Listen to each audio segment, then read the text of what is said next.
ขั้วเมื่อฝาดถุดเถ่าล่มลวงและงมฝนฝุ่นเยอะลิ้นพายลวงละดูเดือนเก่า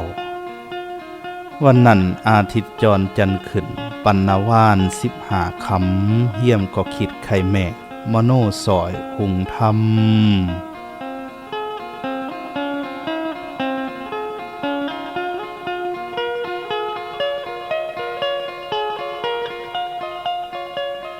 นับสำมือหมูแหนดนอนตมปีกุนขานหมู่กระเลิงเล่าเอิญ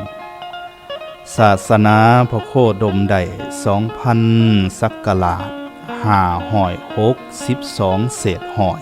ยั่งเยินยอมเบา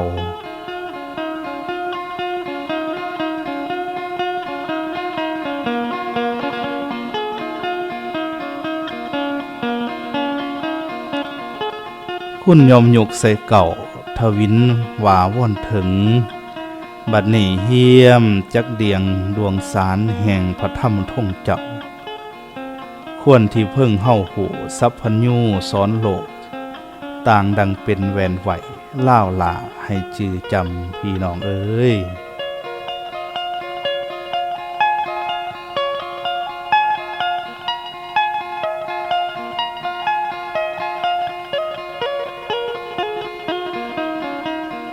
บางเมื่อพระผู้ขามโอขะกว่าทั้งสีสาครท่วนทางนำสัตว์เมื่อนีละพานพำเพ่งพ่ายสอยซื้อว่าเวทสันดอนเถ่าทงธรรมมีมากอันนี้เว้าแต่หน่อยพ่อให้หุงทางก็แล้ว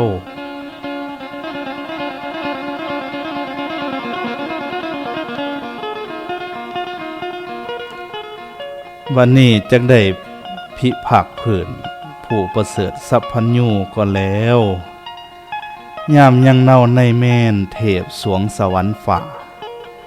พระก็ย่วงย่านเหยี่ยมซุ่มผู้โลกหลุมเห็นสัตว์คือหมูหมาอยากนำเดือนหาหอดหิว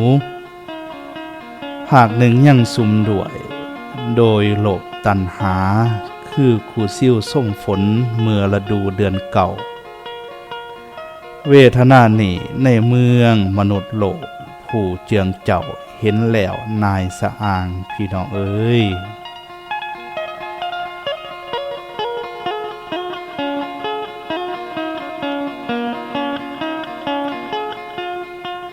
มักใครนำให้ผลพ่ายกระอกสงสารนำทางทวนกระแสส่งเมืองแก้วในเมื่อโพธิญาณขุมคนิ่งในหี่ห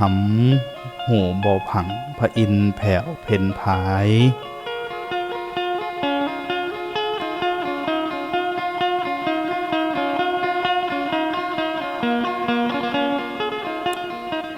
อินก็ลิงลำหูเห็นเหตุอวิสัยโดยดังปริญญาธรรมที่พระองค์เฮาหอดอิงจึงเมื่อทุนไหวจอมไตตนอาจเห็นห่างเบื้องเข็นขอนขอบคุณแท้แล้วเทื่อนี้โลกธาตุฝุ่นพ่ายลุมเมืองมนุษย์อาดุลดานเดือดกระหายหิวแห้งควรที่บริสุทธิ์เจ้าท่งถ้ำลงโพแต่งเติมให้ค้นหูหอมถ้ำพระเอ้ย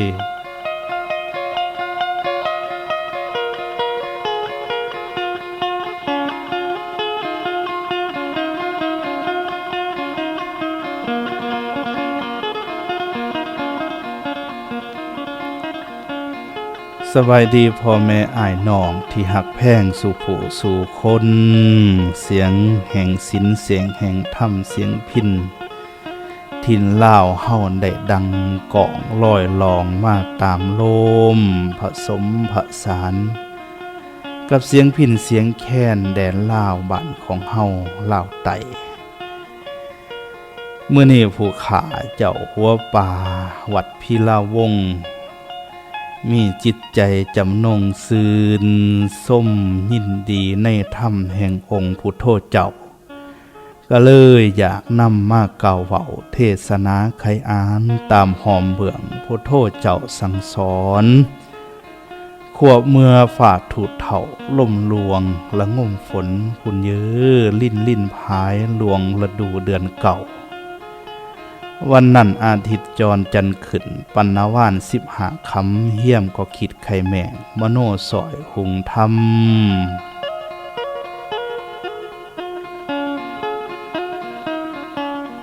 นับเสมอหมูแหนบนอนตมปีกุนขานหมู่กระเลื่องเล่าเอิญศาสนาพระโคดมใด2,000 ศักราช562 เศษหอยยังเหยื่อนยอมเบามือนี่เป็นเดือนเก่าขึ้น15 คำพระพุทธสังกาลได้2,562 ปีพอดีอันนี้คือพระสัมมาสัมพุทธเจ้าของเฮาเสด็จดับขันเขานิรพันธ์ลดสัวไปแล้วเขตลวงเขาถึงเท่าลวงกลางศาสนาห้อมไปหนา 2,000 กว่าปลายเศษยับหมอเขา6 หอยย้อนมา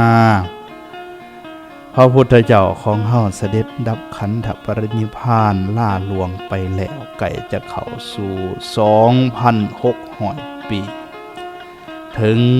ถ่ายพุทธันดรขอนพุทธกาล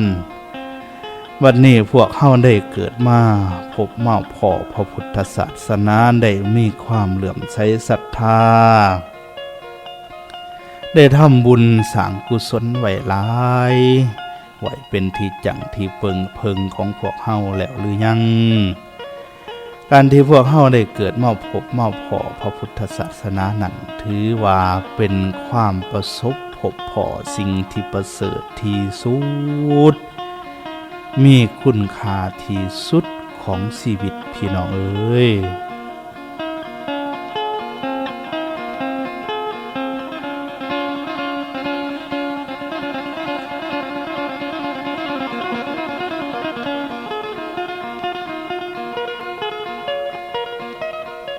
การได้เกิดมาพบพระพุทธศาสนาสื่อว่าเป็นสิ่งที่ได้ของที่มีค่าที่สุด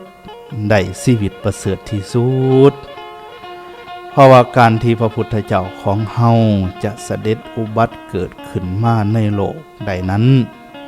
เป็นของหายากหลายแท้ๆต้องอาศัยการกระทำอธิการเพิ่นว่าคือการสร้างสมปารมีธรรมไว้เพิ่นเอิ้นว่าพุทธการกธรรมไหวอย่างหลวงหลายพ่ายมากนับตั้งแต่เพิ่นตั้งความปรารถนาไว้ในจิตในใจว่าขอให้ผู้ข้าได้ตรัสรู้เป็นพระสัมมาสัมพุทธเจ้าเอิ้นว่าจิตตุปบาทแล้วก็เป็นเวลาหลายอสงไขยพี่น้องเอ้ยแล้วก็มาออกปากเปล่งว่าจาอธิษฐานโพธิญาณย่ามทำบุญทำกุศลและเปล่งว่าจาทำคุณงามความดีทั้งหลายทั้งปวงกว่าขอให้ผู้ขาได้ตรัสรู้เป็นพระสัมมาสัมพุทธเจ้าเด้อเพื่อโปรดสัตว์ในสงสารการเปล่งว่าจาบำเพ็ญบารมีธรรมนี่ก็ใส่เวลาบำเพ็ญปุญญาบารมีหลายใส่เวลาอีกหลายอสงไขยมหากัปแล้วจึงมาถึงบารมีตอนปลายคือการได้หับรัฐพยากรณ์จากองค์พระสัมมาสัมพุทธเจ้าพระองค์ใดพระองค์หนึ่งว่าบุคคลผู้นี้ละได้บำเพ็ญบารมีมาแล้วแต่นี่ต่อไปจะเป็นผู้เที่ยงแท้ที่จะได้ตรัสรู้พระสัมมาสัมโพธิญาณเพิ่นเอิ้นว่าพระนิยตโพธิสัตว์เจ้า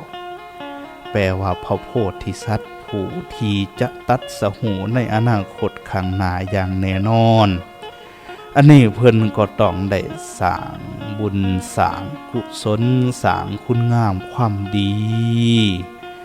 บำเพ็ญบารมีปุญญากตธิการอีกยาวนานแสนยาวนานหลายอสงไขยและก็เพิ่มมาอีก เพิ่มมาเป็นกำไรอีกแสนมหากัปพี่น้องเอ้ยเพราะฉะนั้นบ่แม่นว่าจะได้มาง่ายๆการที่พระพุทธเจ้าได้เสด็จอุบัติเกิดขึ้นในโลกต้องได้บำเพ็ญมหากตธิการไว้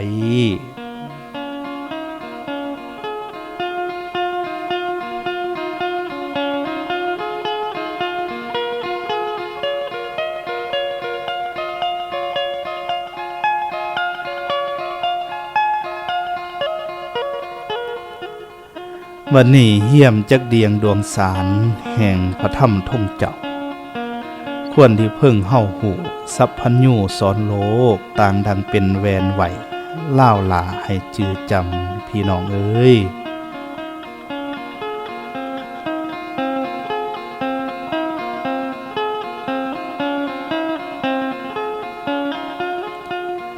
ปางเมื่อพระผู้ขามโอขะกว่างทั้งสีสาครท่วนทางนำสัตว์เมื่อนิรพานพำเพ่งไพ่สอยชื่อว่าเวทสันดรเถ่าท่งถ้ำมีมาอันนี้เว้าแต่หน่อยพ่อให้หุงทางก่อนแล้ว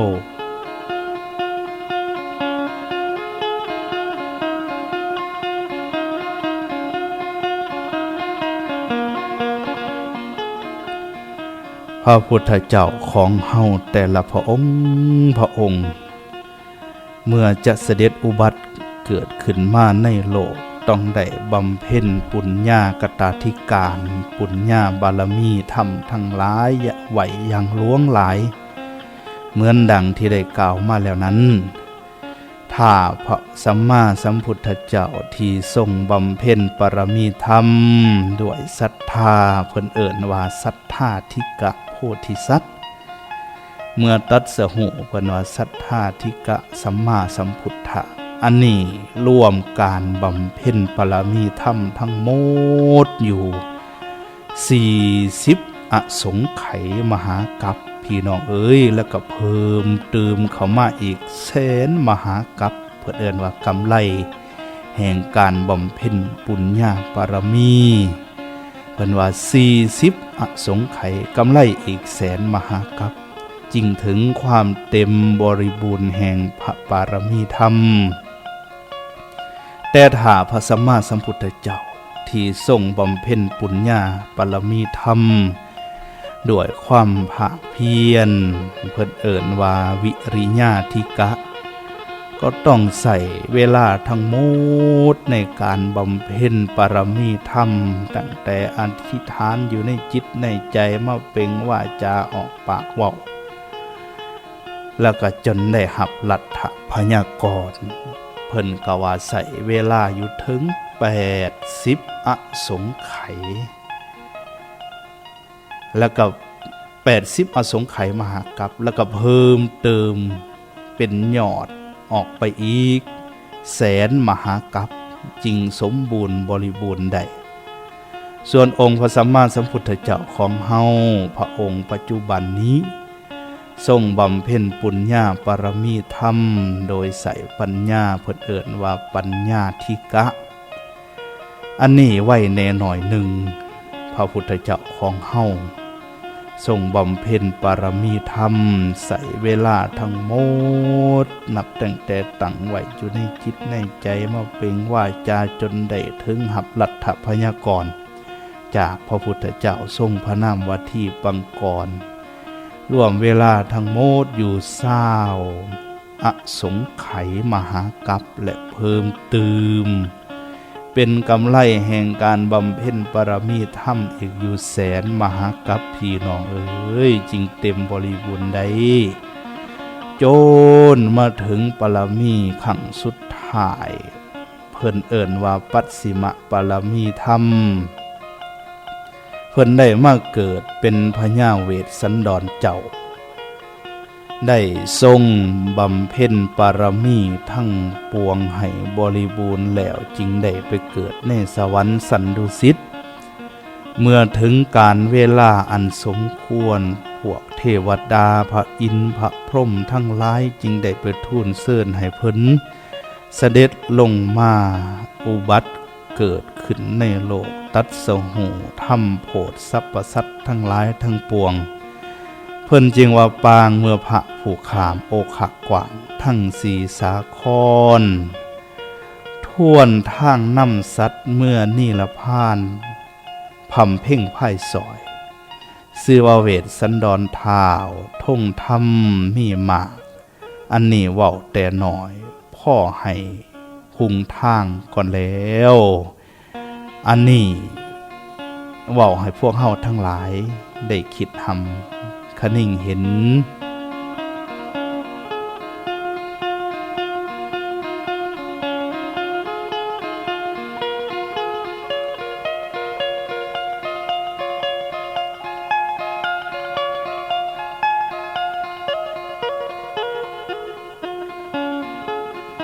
พระพุทธเจ้าของเฮาได้ทรงบำเพ็ญมาล่วงหลายเหมือนดังที่ได้กล่าวมาเว้าให้เฮาได้คิดทำคะนิ่งเห็นการที่พวกเฮาได้เกิดมาเป็นคนก็ย้อนบุญกุศลสร้างไว้เกิดมาแล้วมีคุณค่ามากจึงได้มาพบพ่อพระธรรมเจ้าเทศนาเพราะฉะนั้นอย่าได้พากันประมาทมัวเมาหีบค้นขวายทำคุณงามความดีเด้อตอนนี้พระพุทธศาสนาก็กายหลวงเขาขามเขต2,000อายุของสัตว์ทั้งหลายก็บ่ยืนยาวมันบ่พากันถึงหอยสำได้ในปัจจุบันนี่เกินไปก็มีเล็กๆน้อยๆบ่พากันถึงหอยก็มอละหน้ารถสัวทิมขาบไหวเขาให้ทรงสการอันนี้แล้ว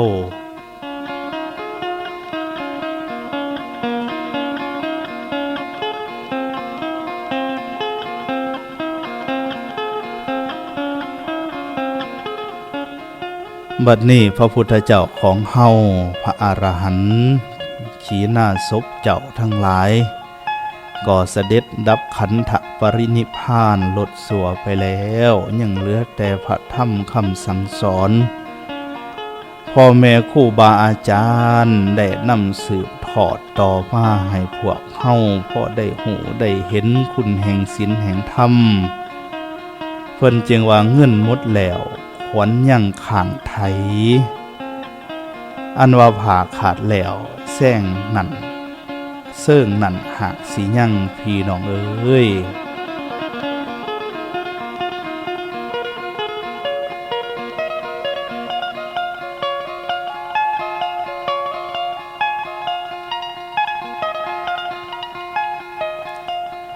คำว่าบูฮานนี่มีในอินทิญาณสอนโลกอันนี้เป็นเครื่องบอกสอนเตือนจิตสะกิดใจให้พวกเฮาคิดหำคะนิ่งหวนซึ่งคนสมัยใหม่กับบ่ค่อยจะเข้าใจปานใดคำว่าอันนี้เพิ่นว่าเงินหมดแล้วขวัญยังข้างไทยคำว่าไทยนั่นก็คือถงที่เป็นหูกลมยาวเพิ่น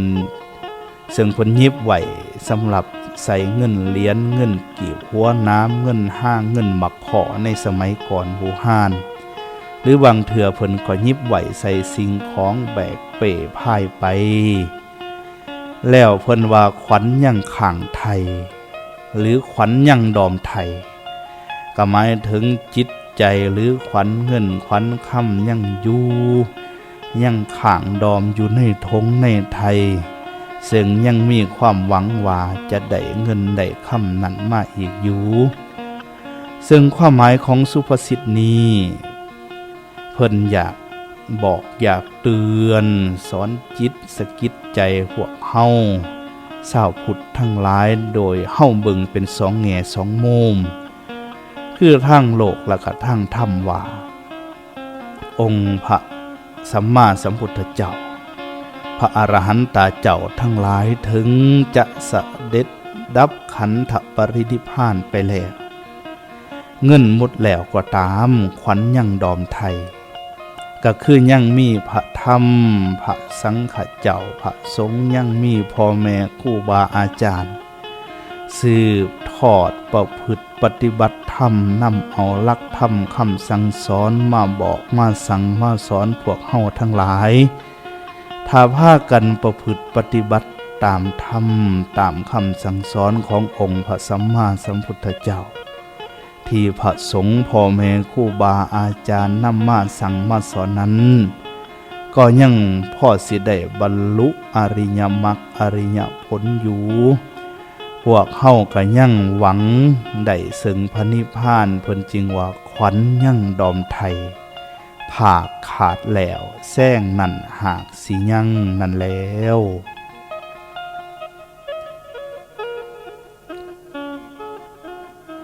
แล้วอีกความหมายหนึ่งซึ่งเป็นแง่คิดในการดำรงชีวิตของพวกเฮาก็คือว่ายามใดมีความท้อถอยสลดหดหูใจผิดหวังพบปัญหาในชีวิตขาดบ่อนพึ่งผ้าอาศัยบ่มีเวียกเฮ็ดงานทำถูกภัยธรรมศาสตร์ทำลายบ้านเฮือนซ่านให้หน้าหัวสวนถูกไฟไหม้น้ำท่วมอัคคีภัยทำลายบ่มีเงินบ่มีคำเหลือข้างอยู่ก็ตามแต่ว่าเงินหมดแล้วขวัญยังข้างไทยคือให้กำลังจิตกำลังใจลุกขึ้นมาใหม่ด้วยความภาคเพียรพยายาม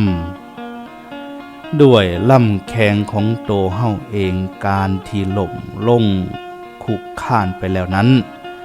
ต้องผู้จักลุกยืนขึ้นจึงจะก้าวเดินต่อไปได้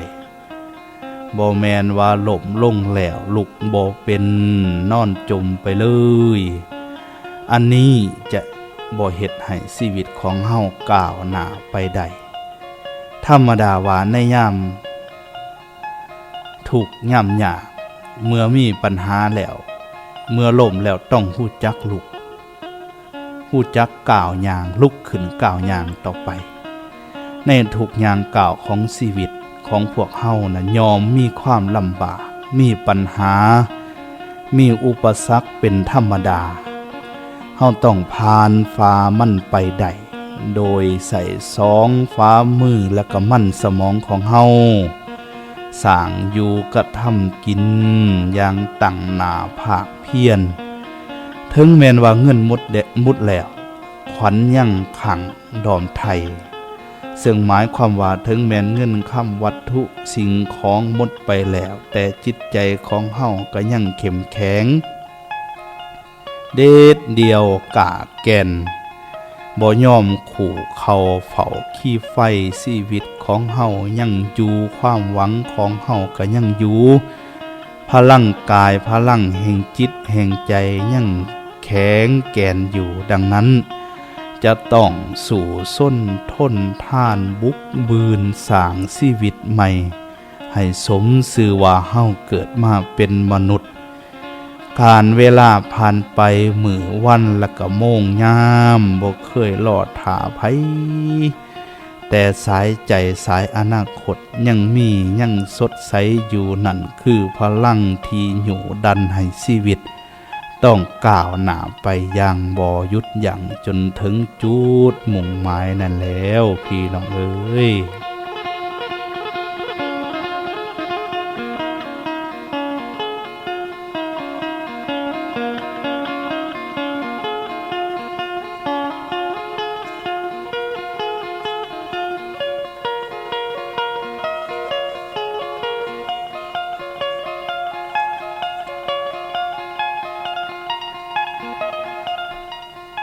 อย่าตีตนต่ำเตี่ย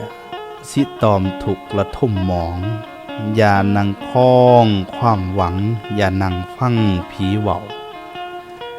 อย่าเหงาหงอยง่มเศร้าเมาสุราบองเบื่อเหลือใจทุกข์ทอฝ่าเป็นหนาเวทนาแท้เด้อ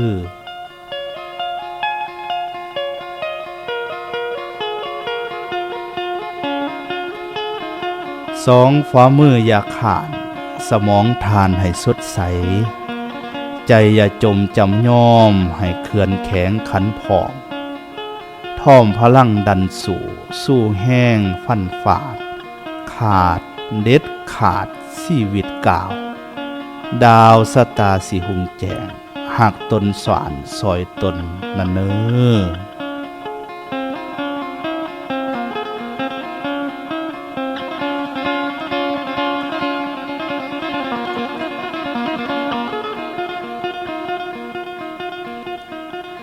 อันหนึ่ง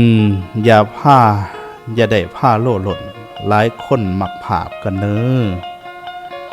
อันบ่เป็นแหวนแก้วก็อย่าได้ลำแยงอย่าได้ว่างเสียแก้วมุ่งคุณของเก่าอันว่าคำผู้เฒ่าให้ถือไว้แทบท่วงนันทอน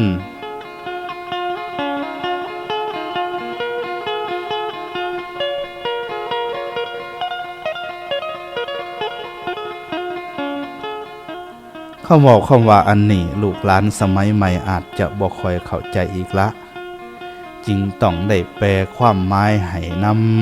ำคำว่าผ้าโลกก็แปลว่าพ่านแปลว่าความสัวความบดีความอ่อนแอทั้งด้านสติและปัญญา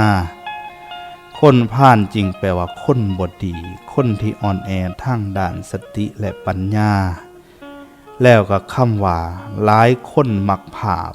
หมายถึงหลายจิตหลายใจอันนั้นก็อยากได้อันนี้ก็จะเอา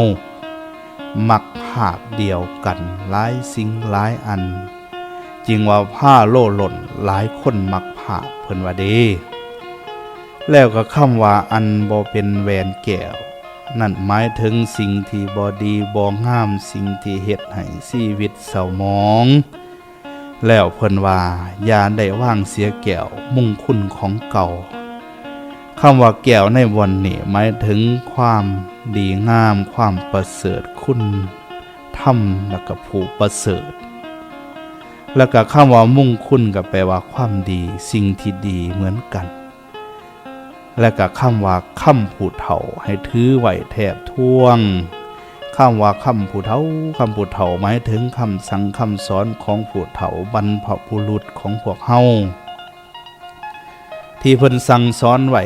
อย่างดีอย่างงามให้ถือไว้แทบท่วงเพิ่นว่าเด้ก็หมายถึงให้จื้อให้จำไว้ในจิตในใจเอาใจใส่อย่าปล่อยปะละถิ่มนั่นเด้อเพิ่นว่า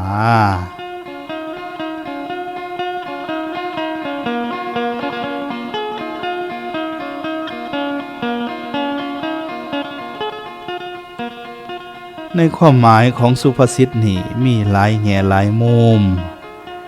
มีทั้งสอนแบบคติโลกและคติธรรมความหมายในทางคติโลกก็คือเพิ่นอยากสั่งอยากสอนเตือนจิตสะกิดใจของพวกเฮาไว้ว่าอย่าได้โลภมากโลภาอย่ามีตัณหาพาโลลืนบ้านลืนเมืองเพิ่นเวลาเลือกคู่หักคู่ห่วมชีวิตก็อย่าประพฤติตัวเป็นคนหลายจิตหลายใจมักผู้นั่นแน่มักผู้นี่นำคืออย่าได้มักภาพเดียวกันหลายคนถ้าเป็นแบบนั้นเพิ่นว่าคนเจ้าสู่หลายใจผู้ยิ่งเฮาคันว่าเห็นว่าโตเป็นคนงามมีเสน่ห์ติดอกติดใจของพวกอ้ายบ่าวทั้งหลายก็อย่าฝ่าวให้คำมั่นสัญญาไว้กับผู้นั่นผู้นี่ไว้หลายควรคิดใดตองอย่างลึกซึ้งถึงท้องว่าควรจะตัดสินใจมักไผกันแท้ควรเลือกเอาคนที่ดีมีคุณธรรมมีศีลมีธรรมแล้วก็เป็นที่ถือใจถือคุณธรรมอย่าได้หลงไหลไปนำคาล่มข่มคำเว้าแล้วก็อำนาจเงินอำนาจคำที่พวกเขาเอามาหลอกล่ออ้อยแต่ในทางกลับกันนั่นก็อย่าได้เลือกหลายจักหน่อยจะพากันขึ้นข้านปานสุภาษิตเพิ่นว่าเลือกพักผัดได้กินบ่งนั่นแล้วเลือกพักได้กินบ่งเลือกผู้ชายทรงงามสัมผัสได้แข็งจิ๋วถิวเอาวาวอยู่จ่อยๆผัดเป็นหน่อยนึกบ่ถึงแล้วเนาะเพิ่นว่า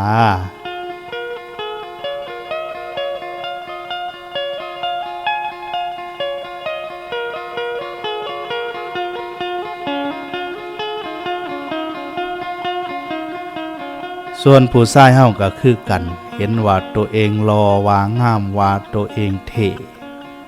ก็อย่าเป็นคนเจ้าสู่หลายใจมักหนีแนมักผุ่นนำได้ไม่มักหนาลืมสู่เก่าหลังอย่าไปให้สัญญากับสาวแก่อย่าไปแวสาวสำหน่อยอย่าไปค่อยวานเสน่ห์กับผู้นั่นผู้นี่ร้ายให้มีจิตใจอันเป็นธรรมหูจักธรรมคือความสันโดษในกามให้คิดว่าผู้ยิ่งก็คือเพศเดียวกันกับแม่ของเฮาแม่เฮาให้ชีวิตห่างกายจิตใจหนีมากก็ให้เกียรติเพิ่นการให้เกียรติผู้ยิ่งก็คือการให้เกียรติในเพศของแม่บังเกิดเก่าของพวกเฮานั่นแล้วเพิ่นจึงว่าศาสตร์ที่ภาษาเสือแนวเสืออย่าได้แอบให้เจ้าแอบเอาตั้งแต่เสือลูกสางมาสางสืบเพื่อนเทเนอ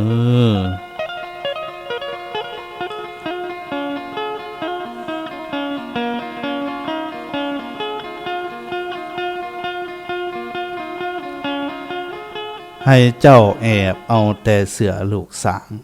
มาสางสืบเมืองนั่นเนอเป็นผู้ชายอย่าไปแอบเอาลักษณะเสืออย่าเป็นเสือผู้ยิ่งแต่ให้แอบเอาแนวลูกสางโตมุ่งคุ้นมาไหวสางสืบบ้านสืบเพื่อนสืบสกุลให้ภาคภูมิใจอีกประการหนึ่งจงจือจำคำอบรมสั่งสอนของผู้เฒ่าผู้แก่พ่อแม่ครูบาอาจารย์แล้วเลือกเอาแต่คติดีๆเพื่อนำเอาไปประพฤติปฏิบัติให้เกิดดอกออกผลและเป็นประโยชน์ต่อชีวิตอย่าได้ประมาทบุญคุณของพ่อของแม่ผู้เฒ่าผู้แก่ลุงป้าอาอย่าได้ถือว่าโตกับผู้หนึ่งสองกับเงาผู้ใดเว้ายังกับบ่ได้อย่าได้พากันมั่ว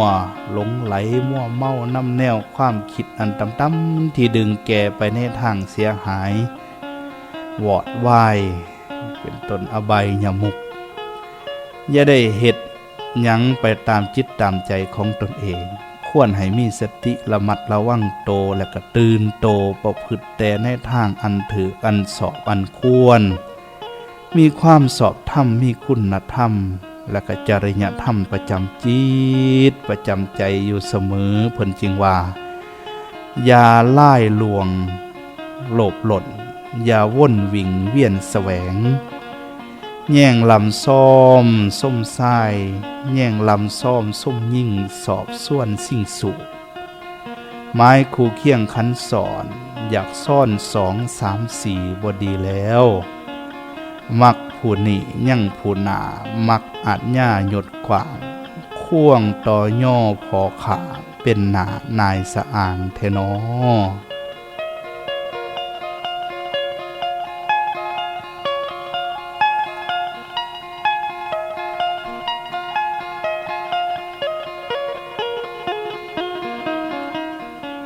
ควรที่ท่งเทียงเกี่ยวหักเดียวใจเดียวเหนียวแนบในมโนหวังบ่ฟังเพื่อนเบือนห่างบ่ห่างเหินเหือยแห่งแพ่งเพียนพันต่อข้อหักห่วงแหน่งแสนบ่าวมากขอดฝันแสนสาวมากขอดฝันกระสันตั้งต่อผู้เดียวสอบแล้ว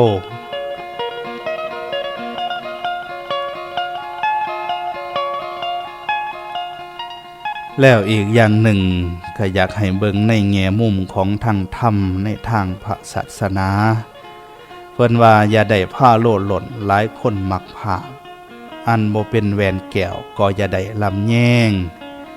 อย่าได้ว่างเสียถิ่มมุ่งคุณของเก่าค่ำผู้เฒ่าให้ถือไว้แทบท่วงอันนี้มีความหมายว่าพวกเฮาชาวพุทธบริษัทพุทธศาสนิกชนผู้นับถือพระพุทธศาสนายอมภาคกันถึงพระรัตนตรัยคือแก้วอันประเสริฐสูงสุด3 ประการอันได้แก่พระพุทธเจ้าพระธรรมเจ้าและพระสังฆเจ้าเป็นที่จังที่เพึงที่ระนึก เป็นเกาะเป็นทีพึงพระพุทธเจ้านั่นประเสริฐสูงสุดเป็นผู้หมดกิเลสตัณหามีความบริสุทธิ์พุทธพองมีปัญญาอันเลิศประเสริฐเป็นยอดแห่งคู่เป็นพระบรมศาสดาของเทวดาและกมนุษย์ทั้งหลายทั้งปวงพระอินทร์พระพรหมทั้งหลายกับพากันมาฟังธรรมมาเป็นลูกศิษย์ลูกหาถือเอาพระพุทธเจ้าเป็นที่พึงที่ระลึกส่วนพระธรรมเจ้านั้นก็เป็นคำสั่งคำสอนของพระสัมมาสัมพุทธเจ้าซึ่งผู้ประพฤติปฏิบัติตามแล้วยอมได้แต่ความดีเลิศประเสริฐสีได้ถึงความบริสุทธิ์พุทธพองและถึงซึ่งความดับทุกข์ทั้งหลายทั้งมวลพระสังฆเจ้าก็คือกันเพิ่นประพฤติปฏิบัติตามคำสั่งสอนของพระสัมมาสัมพุทธเจ้าแล้วได้ถึงซึ่งความหูตื่นเบิกบานเป็นผู้บริสุทธิ์พุทธพองหมดกิเลสตัณหาแบบเดียวกันกับพระพุทธเจ้าเป็นแบบเป็นอย่างของพวกเฮาพระพุทธเจ้าก็ดีพระธรรมเจ้าก็ดีและก็พระสังฆเจ้าก็ดีผู้ใดถึงแล้วยอมพ้นจากทุกข์ทั้งหลายทั้งปวงใดเพิ่นจึงว่าพุทธังสรณังคตาเสธัมมังสรณังคตาเสสังฆังสรณังคตาเสนะเตขมิตสันติอปายะภูมิงปหายะมานุสังเทหังเทวกายังปริปุเรศสันติตีเพิ่นว่าแปลเป็นความลาวเฮาว่าคนเราใดส้นเราใดหากได้ถึงพระพุทธเจ้าเป็นที่จั่งที่พึงถึงพระธรรมเจ้าเป็นที่พึงถึงพระสังฆเจ้าเป็นที่พึงคนเหล่านั้นจะบ่ไปสู่อบายภูมิคือจะบ่ไปตกนรกบ่ไปเกิดเป็นผีเผรตบ่ไปเกิดเป็นอสุรกายบ่ไปเกิดในกำเนิดสัตว์เดรัจฉานทั้งหลายหลังจากตายแล้วส่วนเหล่านั้น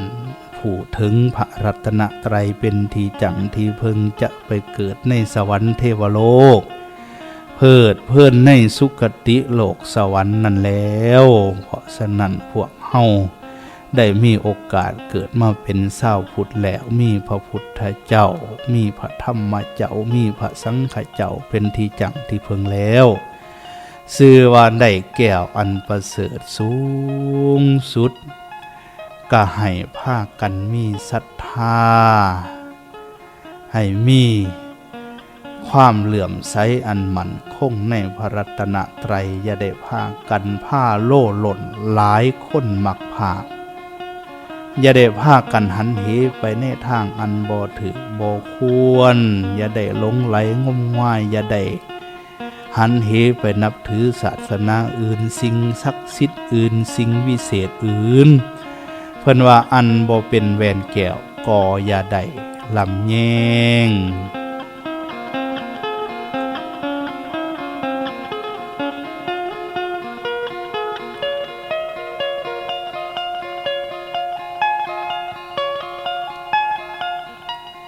อันบ่เป็นแหวนแก้วก็อย่าได้ลำแยงศาสนาอื่นใดสิ่งวิเศษวิโสสิ่งศักดิ์สิทธิ์อันใดก็ตามคนวิเศษปันใดก็ตามก็บ่ทอพระรัตนตรัยพี่น้องเอ้ยอย่าได้ว่างเสียแก้วมุ่งคุณของเก่าอันว่าคำผู้เฒ่าให้ถือไว้แทบท่วง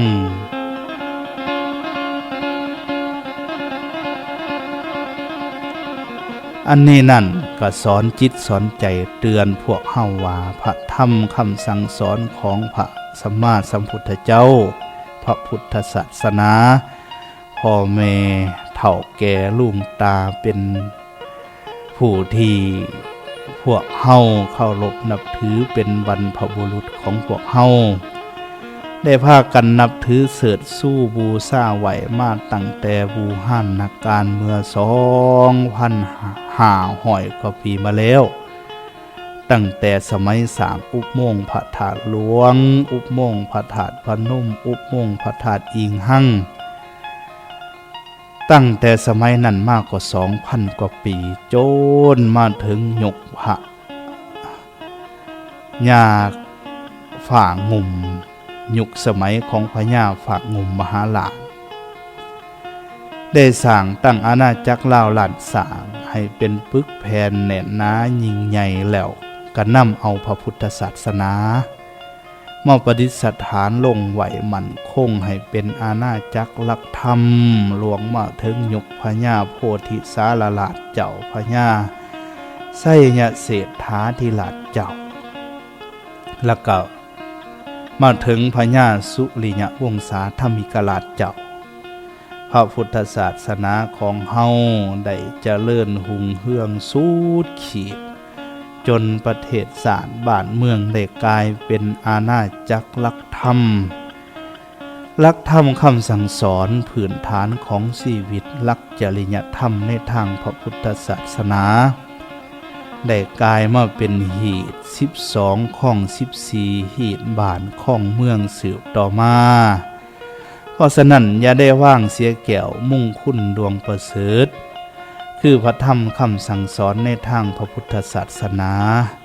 คำสอนของพระเจ้าให้ถือไหวแถบท่วงคำสอนของผู้เฒ่าให้ถือไหวแถบท่วงหลักธรรมคำสั่งสอนของพระพุทธเจ้าอย่าได้พากันปะละทิมอย่าได้หันไปนำสิ่งงมงายให้เหตุให้ผลอย่าได้หลงไหลมัวเมานำความศักดิ์สิทธิ์ขังวิเศษวิโสอันอื่นพี่น้องเอ้ยแล้วก็อย่าได้หลงไหลมัวเมานำคุณค่าของการบริโภคนิยมแต่ให้ใส่ใจในการสร้างคุณธรรมให้เกิดมีในจิตในใจของเฮาให้หลายๆชีวิตเฮาบ่แม่นมีเพียงแต่มือนี้มือเดียววันเดียวบ่แม่นมีแต่ศาสตร์นี้ศาสตร์เดียวชีวิตของพวกเฮาชีวิตสรรพสัตว์ทั้งหลายยังมีวันข้างหน้าอนาคตศาสตร์หน้าต่อไปถ้ายังบ่ถึงพระนิพพานบ่หมดกิเลสก็ยังเวียนว่ายตายเกิดในวัฏฏะสงสารเกิดบนสูงเกิดบนต่ำเพราะจังซั่นเฮาจึงเอาบุญเอากุศลเอาคุณงามความดีเอาคุณธรรมเอาศีลเอาธรรมไว้เป็นที่จังที่พึงของชีวิตทั้งในปัจจุบันนี้และพบหน้าศาสตร์หน้าต่อไปพี่น้องเอ้ย